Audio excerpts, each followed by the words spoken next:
నెల 30 నుంచి తెలంగాణ అసెంబ్లీ సమావేశాలు జరగనున్నాయి. 5 రోజుల పాటు జరిగే సమావేశాలు కాళేశ్వరం కమిషన్ నివేదికపై చర్చించనున్నారు.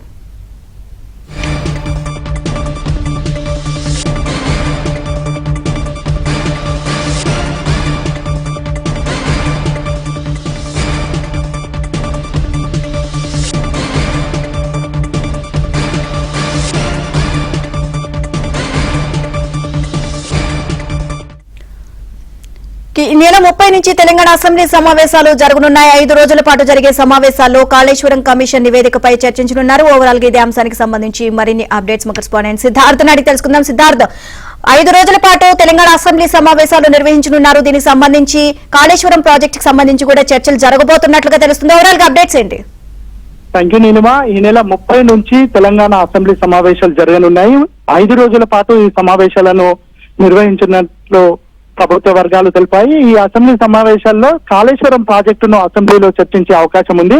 అసెంబ్లీలో చర్చించిన తర్వాతనే ఫర్దర్ గా స్టెప్ ఇస్తామని ప్రభుత్వం చెప్తున్నటువంటి నేపథ్యంలో అసలు కాళేశ్వరం ప్రాజెక్టు ఘోషించినటువంటి ప్రాజెక్టుకి సంబంధించి ఇప్పటికే మనకు సంబంధించినటువంటి జిస్ట్ ని ప్రభుత్వ వర్గాలు బయటకి చెప్పినటువంటి నేపథ్యంలో ఈ 5 రోజుల పాటు జరగనున్నటువంటి అసెంబ్లీ సమావేశంలో అసలు కమిటీ రిపోర్టులో ఏముంది, కాళేశ్వరం కూలడానికి కారణం ఎవరు, అప్పుడున్నటువంటి ప్రభుత్వ పెద్దలు ఎలాంటి అజాగ్రత్తలు తీసుకున్నారు, దానివల్లనే కాళేశ్వరం ప్రాజెక్టుకు ఈ పరిస్థితి వచ్చిందనే విషయాల్ని అసెంబ్లీ సాక్షిగా చెప్పనున్నారు.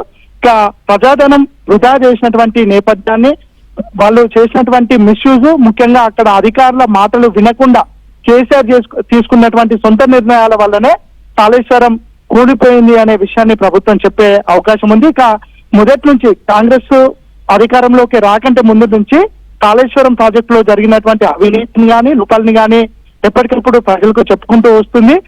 తమ ప్రభుత్వం వచ్చిన తర్వాత కాళేశ్వరంపై చర్చించి కాళేశ్వరం లోపాలను బయటపెట్టి కాళేశ్వరం కూలిపోవడానికి కారకులు ఎవరో బయటపెట్టి వాళ్ళని ఖచ్చితంగా శిక్షిస్తామని కాంగ్రెస్ చెప్పినటువంటి నేపథ్యం ఉంది. ఈ నేపథ్యంలోనే ఈ ఘోష్ రిపోర్ట్ వచ్చిన నేపథ్యంలో 5 రోజుల పాటు అసెంబ్లీ సమావేశంలో ఈ విషయాలన్నింటినీ డిస్కస్ చేసి ప్రజలకు జరిగినటువంటి వాస్తవాలను తెలియజేసి ఫర్దర్ గా ఎలాంటి నిర్ణయం తీసుకోవాలో అనే అంశానికి సంబంధించి ప్రభుత్వం ఒక కన్క్లూజన్ కు రానుంది. ఇక ఈ అసెంబ్లీ సమావేశాలకైనా కేసీఆర్ వస్తారా రారా అనే సస్పెన్స్ ఇంకా కొనసాగుతుంది. అయితే ఇప్పటి వరకు జరిగినటువంటి అసెంబ్లీ సమావేశాల్లో కేసీఆర్ వచ్చినా రాకున్నా నడిచిపోయింది. కానీ ఇప్పుడు కాళేశ్వరం రిపోర్టు పైన డిస్కస్ చేస్తున్నటువంటి సందర్భంలో దానికి ప్రధాన కారకులైనటువంటి కేసీఆర్ అసెంబ్లీకి వచ్చి ఆయన తన వర్షన్ చెప్తాడని ప్రభుత్వంలోని కొంతమంది ప్రభుత్వ పెద్దలు ఆశిస్తున్నారు. మరి కేసీఆర్ ఈ సమావేశాలకైనా వస్తారా రారా అనేది వేచి చూడాలి.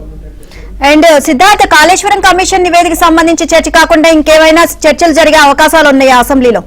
29వ తేదీన తెలంగాణ కేబినెట్ సమావేశం కానుంది. ఈ సమావేశంలో స్థానిక సంస్థల ఎన్నికలకు సంబంధించినటువంటి అంశం కీలకంగా చర్చించనున్నారు. ఇక బీసీ రిజర్వేషన్ల బిల్లుకు సంబంధించి 42% బీసీలకు రిజర్వేషన్లు ఇవ్వాలని ప్రభుత్వం భావిస్తుంది. దీనికి సంబంధించి ఇప్పటికే అనేక కసరత్తులు చేసింది. అసెంబ్లీలో చర్చించింది, గవర్నర్ కు ఆర్డినెన్స్ కోసం పంపించింది. ఇటీవలే ఒక కమిటీని కూడా వేశారు. ఆ కమిటీ 42% బీసీలకు రిజర్వేషన్లు ఇవ్వడానికి ఉన్నటువంటి సాధ్యాలపైన చర్చించనున్నారు. ఈ కమిటీ 26వ తేదీన రిపోర్ట్ ఇస్తుంది. ఆ రిపోర్టును ఈ రోజు రిపోర్ట్ ఇస్తుంది. ఆ రిపోర్టు కూడా 29న జరగనున్నటువంటి కేబినెట్ సమావేశంలో చర్చించనున్నారు. దాంతో పాటు నిన్న సీఎం రేవంత్ రెడ్డి ఒక కీలకమైన కామెంట్ పాస్ చేశారు. గవర్నర్ కోట ఎమ్మెల్సీలకు సంబంధించినటువంటి విషయంలో సుప్రీంకోర్టు గతంలో ప్రభుత్వం నియమించినటువంటి కోదండరాం, అమీర్ అలీ ఖాన్ వీళ్ళ నియామకం చెల్లదు అని నేపథ్యంలో నిన్న రేవంత్ రెడ్డి 15 రోజులలోనే మళ్ళీ కోదండరాం ను ఎమ్మెల్సీగా చేసి చట్టసభలకు పంపిస్తానని చెప్పారు. సో ఈ జరగనున్నటువంటి కేబినెట్ సమావేశంలో ఈ ఇద్దరి నియామకాలకు సంబంధించి అంటే వీళ్ళిద్దరి పేర్లను మరోసారి మంత్రిమండలి ఆమోదించి గవర్నర్ కు పంపించే అవకాశం కూడా ఉంది. ఇక స్థానిక సంస్థల ఎన్నికలకు సంబంధించి కూడా ఒక క్లారిటీ వచ్చే అవకాశం ఉంది. ఈ అంశాలను కూడా అసెంబ్లీ సమావేశాల్లో పెట్టే అవకాశం ఉంది. Thank you Siddharth.